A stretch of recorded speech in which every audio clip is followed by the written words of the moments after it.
Hello, welcome to my channel. इस video में हम पढ़ेंगे क्लास 9 साइंस का chapter 1 that is matter in our surroundings का पार्ट ये 4 है। पार्ट 1, पार्ट 2 और पार्ट 3 हमने अभी तक इन सब में पूरा पढ़ लिया था। मैटर होता क्या, फिजिकल नेचर पढ़ लिए थे मैटर के, कैरेक्टरिस्टिक्स पढ़ लिए थे पार्टिकल्स ऑफ मैटर के, स्टेट्स पढ़ लिए थे मैटर के, और ये भी पढ़ लिया था मैटर अपना स्टेट चेंज करता है या नहीं करता और कैसे करता है। पूरा पढ़ लिया था। अब हमें यहाँ से शुरू करना है, डेट इज इवेपोरेशन। इवेपोरेशन हमने बचपन में बहुत बार पढ़ा है। इवेपोरेशन होता क्या है, तो थोड़ा सा रिकैप ले लेते हैं।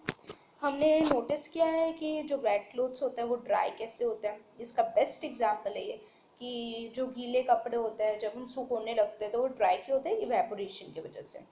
और जो अगर वाटर को हम अनकवर करें, मतलब खुला छोड़े, तो थोड़ी देर बाद हम नोटिस करेंगे वो पानी गायब हो जाता है, थोड़ा सा अमाउंट का। वो क्यों होता है, सब इवेपोरेशन की वजह से हो जाता है। हाँ, अब ये ऐसा क्यों होता है, इवेपोरेशन प्रोसेस के मतलब कैसे होता है। हमने देखा है कि पार्टिकल्स जो होते हैं मैटर के, वो कंटिन्यूसली मूव करते हैं और कभी रेस्ट में नहीं होते हैं। जो एक टेम्परेचर, गैस, लिक्विड और सॉलिड की काइनेटिक एनर्जी सबकी डिफरेंट होती है। लिक्विड्स में जो सरफेस पे काइनेटिक एनर्जी हाई होती है, मतलब उनके जो सरफेस होता है, small fraction of particles at the surface, उनका जो सरफेस होता है उधर उनकी काइनेटिक एनर्जी हाई होती है। अब जितनी ज़्यादा काइनेटिक एनर्जी होगी वो उतने जल्दी फोर्स ऑफ अट्रैक्शन वो ब्रेक कर पाएंगे। तो इसमें उनके सरफेस पर हायर काइनेटिक एनर्जी होती है, तो फास्टली वो क्या करते हैं, फोर्स ऑफ अट्रैक्शन को ब्रेक कर लेते हैं और जितना जल्दी करेंगे उतना जल्दी वेपर में कन्वर्ट हो जाता है। तो इनका जो बॉइलिंग पॉइंट होता है उससे पहले ये हो जाता है कन्वर्ट। क्यों? क्योंकि इनकी हाई होती है काइनेटिक एनर्जी, मतलब 100 डिग्री सेल्सियस है इनका बॉइलिंग पॉइंट, मतलब 373 केल्विन, दैट इज उससे पहले ही ये कन्वर्ट हो जाता है वेपर में बिलो इट्स बॉइलिंग पॉइंट। मतलब कि जो लिक्विड जो वेपर में कन्वर्ट होता है बिलो इट्स बॉइलिंग पॉइंट, उसे हम कहते हैं इवेपोरेशन। ये इवेपोरेशन की डेफिनेशन है, change of liquid into vapors at any temperature below its boiling point is called as evaporation. अब आता है फैक्टर्स अफेक्टिंग इवेपोरेशन। जो फैक्टर्स अफेक्ट करता है इवेपोरेशन को, इसमें जो एक्टिविटी है वो इतनी है नहीं, ज़रूरत की मतलब काम इतनी नहीं है। फिर इसमें हम ये पढ़ेंगे कि इवेपोरेशन है वो कैसे इंक्रीज होता है। फैक्टर्स, इसके 4 फैक्टर्स है जिससे इवेपोरेशन को इंक्रीज किया जा सकता है। पहला आता है an increase of surface area. जितना ज़्यादा सरफेस एरिया होगा, हमने पढ़ा था सरफेस एरिया पे काइनेटिक एनर्जी हाई होती है, तो उतना ज़्यादा जल्दी इवेपोरेशन प्रोसेस होगा। मतलब जैसे इधर इतनी बड़ी है ना सरफेस एरिया, इधर इतना, तो इसमें इतना, और सेम अमाउंट का वाटर है दोनों में, तो क्या होगा, इसमें इतनी बड़ी सरफेस एरिया पे इवेपोरेशन हो रहा है, इसमें इतने से सरफेस एरिया पे हो रहा है, जबकि इसमें दोनों में इक्वल है अमाउंट का। तो फास्टली क्या होगा, इवेपोरेशन की रेट जितना ज़्यादा बड़ा सरफेस एरिया होगा उतनी ज़्यादा फास्टली होगी। हम एग्जाम्पल ले सकते हैं क्लोथ्स का। जब हम कपड़े सुखोते हैं तो जो हम उनको स्प्रेड करके सुखोते हैं, ऐसा नहीं कि ऐसे बस रख के आ गए। इसलिए क्यों, क्योंकि क्लोथ्स को अगर स्प्रेड करके सुखाएंगे तो वो उनका सरफेस एरिया इंक्रीज हो जाएगा और फास्टली इवेपोरेट होगा। फिर आता है एन इंक्रीज ऑफ टेम्परेचर। जितना ज़्यादा टेम्परेचर होगा उतनी ज़्यादा हाई काइनेटिक एनर्जी होगी, हमने पढ़ा था। और जितनी ज़्यादा काइनेटिक एनर्जी होगी वो फोर्स ऑफ अट्रैक्शन को ओवरकम कर पाएगी और वो वेपर में कन्वर्ट हो जाएगा, मतलब फास्टली इवेपोरेशन होगा, इसलिए। फिर आता है डिक्रीज इन ह्यूमिडिटी। ह्यूमिडिटी होता है जो वाटर वेपर प्रेजेंट होता है एटमोसफेयर में, जिसे हम कहते हैं ह्यूमिड रीजन, हम कहते हैं ना, वही होता है moisture present in the atmosphere. पहले से ही जब ना सराउंडिंग जो एरिया एयर होता है, हमारा सराउंडिंग एयर या एटमोसफेयर कह सकते हैं, उसमें वो ज़्यादा वाटर वेपर जो होता है एक पर्टिकुलर अमाउंट का होल्ड कर सकते हैं at the given temperature. Already उनके पास इतना सारा वाटर वेपर है, तो वो जो दूसरा वाटर वेपर जब वो इवेपोरेट होगा तो वो कहाँ पर होल्ड करेंगे, तो क्या होगा, इवेपोरेशन डिक्रीज हो जाएगा इन ह्यूमिड रीजन। क्यों? क्योंकि the amount of water is in air is already high. उनके पास ऑलरेडी इतना सारा अमाउंट है वाटर वेपर का, तो वो और ज़्यादा होल्ड नहीं कर पाएंगे, इसलिए इनका इवेपोरेशन डिक्रीज हो जाता है। इसलिए हम कह रहे हैं डिक्रीज इन ह्यूमिडिटी, मतलब ह्यूमिडिटी कम होना।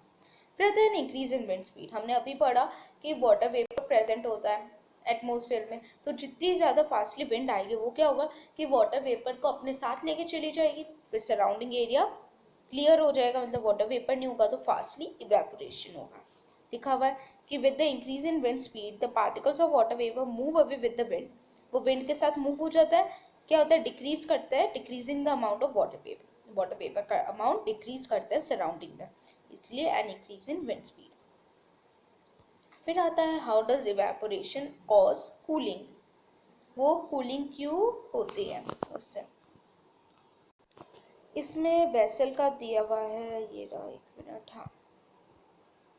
In an open vessel, vessel होता है, उसमें क्या है लिक्विड इवेपोरेट हो रहा है, लिक्विड कीप्स ऑन इवेपोरेटिंग, जो पार्टिकल्स है लिक्विड के वो एनर्जी एब्जॉर्व करते हैं सराउंडिंग से, क्यों, क्योंकि उनके इवेपोरेशन में पूरी एनर्जी यूज हो जाती है, जो उनकी एनर्जी लॉस्ट होती है इसलिए वो सराउंडिंग से एनर्जी लेते हैं रिगेन करने के लिए, regain the energy lost during evaporation. और जो ये एब्जॉर्ब करता है एनर्जी सराउंडिंग से, वो क्या होता है सराउंडिंग को कोल्ड करता है, क्यों, क्योंकि वो अपने सराउंडिंग से एनर्जी ले रहा है तो सराउंडिंग में एनर्जी नहीं बचती है, वो सराउंडिंग से ले लेता है इसलिए। जैसे एक और है, और अच्छी तरह से समझ में आ जाएगा इससे, एसीटोन जिसे हम कहते हैं नेल पॉलिश रिमूवर, वो कहाँ से एनर्जी गेन करता है, एक तो इवेपोरेशन के थ्रू हो रहा है गेन, और वो अपनी एनर्जी गेन हमारे पाम से करता है, पाम हाथ या सराउंडिंग से, फिर इवेपोरेट हो जाता है जिससे एक कूल फील देता है। जो हम एसीटोन जो हम बोलते हैं नेल पॉलिश रिमूवर लगाते हैं वो थोड़ी देर बाद गायब हो जाता है, वो क्या होता है इवेपोरेट हो जाता है, वो इवेपोरेट हमारे सराउंडिंग एरिया से एनर्जी ले लेता है, मतलब हीट ले लेता है, हीट एनर्जी, जिससे क्या जब वो इवेपोरेट होता है ना तो एक कूल फील दे के छोड़ता है, मतलब कूल फील देता है हमें, cause cooling, it cause cooling. फिर आता है हॉट सनी डेज, एक और एग्जांपल, गरम जब मतलब होते हैं ना सनी डेज, उसमें क्या होता है जो गरम सरफेस होता है, हॉट होगा सरफेस, तो उसमें हॉट ग्राउंड बोल दो, तो उनमें वो डालते हैं पानी, स्प्रिंकल करता है ठंडा पानी, जिससे क्या होता है जो ठंडा पानी होता है वो एनर्जी ले लेता है, कहा कि जो हॉट सरफेस होता है उसमें से एनर्जी ले लेता है और फिर वेपर में कन्वर्ट हो जाता है, क्यों, क्योंकि इवेपोरेशन प्रोसेस से, इसलिए कूल फील देता है, it helps to cool the hot surface. इधर जो है लेटेंट हीट ऑफ वेपराइजेशन, इसका मीनिंग है लेटेंट हीट हमने क्या समझा था कि हिडन एनर्जी, और वेपराइजेशन प्रोसेस होता है जो वेपर में, तो हिडन जैसे लेटेंट हीट ऑफ फ्यूजन मतलब सॉलिड से लिक्विड में जो लेटेंट हीट हिडन जो हीट होती है, वैसे इसमें हिडन हीट जो वेपर में कन्वर्ट हो रही है। फिर आता है why should we wear cotton clothes in summer, summer में हम कॉटन क्लोथ्स ही क्यों पहनते हैं। During summer we perspire more because of the mechanism of a body which keeps us cool. ये रहा, ड्यूरिंग समर, हमें समर में गर्मियों में क्या देखते हैं, हमारे बहुत पसीना वगैरह आता है, तो हमारी बॉडी क्या है वो इवेपोरेशन प्रोसेस से कूल फील देती है, मतलब इवेपोरेशन होता है, इवेपोरेशन में क्या होता है हमने पूरा पढ़ा था कि जो हमारे सरफेस है वो लिक्विड है, मतलब लिक्विड स्वेटिंग होती है हमारे, वो सराउंडिंग्स बॉडी सरफेस से क्या एनर्जी लेती है और वो पेपर में कन्वर्ट हो जाती है, मतलब सराउंडिंग एरिया से एनर्जी ले रही है, तो हमारी बॉडी में क्या है एक कूल फील आता है। अभी तक हमने ऊपर इतना ही पढ़ा था। कॉटन है एक गुड एब्जॉर्बर होता है वाटर का, वो क्या हेल्प करता है स्वेटिंग वगैरह को एब्जॉर्व करने में हेल्प करता है, जो एटमॉस्फेयर में इजीली इवेपोरेट हो जाती है, मतलब वो एब्जॉर्व कर लेता है स्वेट को, और जो कॉटन क्लोथ्स होता है वो फास्टली इवेपोरेट हो जाता है, जो कॉटन क्लोथ्स है sweating and for easy evaporation वो एब्जॉर्व करता है, बहुत गुड एब्जॉर्बर होता है। हमने पढ़ लिया कि हम कॉटन क्लोथ्स क्यों पहनते हैं समर्स में। अब आता है why do we see water droplets on the outer surface of a glass containing ice cold water. इसका हम देख ले, जब भी हमें ना कोई ग्लास है ना पानी फ्रिज में रखते हैं और उसको जब निकालते हैं ना तो एकदम गीली गीली होती है बाहर से, ड्रॉपलेट्स होता है वाटर के, ऐसा क्यों होता है, जो होता है इसमें let us take ice cold water in a tumbler, tumbler में एक आइस कोल्ड वाटर ले लें, इसमें क्या होगा फिर है ना, जो हमने टम्बलर में वाटर लिया है ये ग्लास में ले लो, हम थोड़ी देर बाद नोटिस करेंगे कि बाहर क्या है इसके वाटर ड्रॉपलेट्स लगा, ऐसा क्यों होता है, जो वाटर वेपर होता है जो एयर में प्रेजेंट होता है, हमने पढ़ा था अभी कि वाटर वेपर एयर में प्रेजेंट होता है, वो क्या है कांटेक्ट आते हैं किससे, कोल्ड ग्लास वाटर से। जो ठंडे पानी की ग्लास की जो होती है, ग्लास होता है पानी का, उससे उसके कांटेक्ट आते हैं, जिससे क्या वो अपनी एनर्जी लूज कर लेते हैं। एनर्जी हमने पढ़ा है कि जितना हॉट होता है उतनी ज़्यादा एनर्जी होती है। जब इसको कूल करते हैं, गैस को जब हम कूल करते हैं तो वो लिक्विड में कन्वर्ट हो जाता है। टेम्परेचर में पढ़ा था हमने, तो वही वो अपनी एनर्जी लॉस कर देता है और किस में कन्वर्ट हो जाता है, लिक्विड स्टेट में हो जाता है। वाटर वेपर एक गैस का फॉर्म है, जब उसे कूल करेंगे तो वो लिक्विड में कन्वर्ट होता है। वैसे ही ठंडा पानी है तो उसके कांटेक्ट में आके लिक्विड में कन्वर्ट हो जाता है, जिससे हमें वाटर ड्रॉपलेट्स लगते हैं, बाहर दिखते हैं। ये था पूरा। अब आता है क्वेश्चन आंसर्स का। क्वेश्चन आंसर्स हम करेंगे नेक्स्ट वीडियो में पूरा। ये पढ़ लेते हैं अब ये वाला, अब 10 बचा है। मैटर के 5 स्टेट्स होते हैं। हमने अभी तक 3 स्टेट्स पढ़े हैं, जो है सॉलिड, लिक्विड और गैस।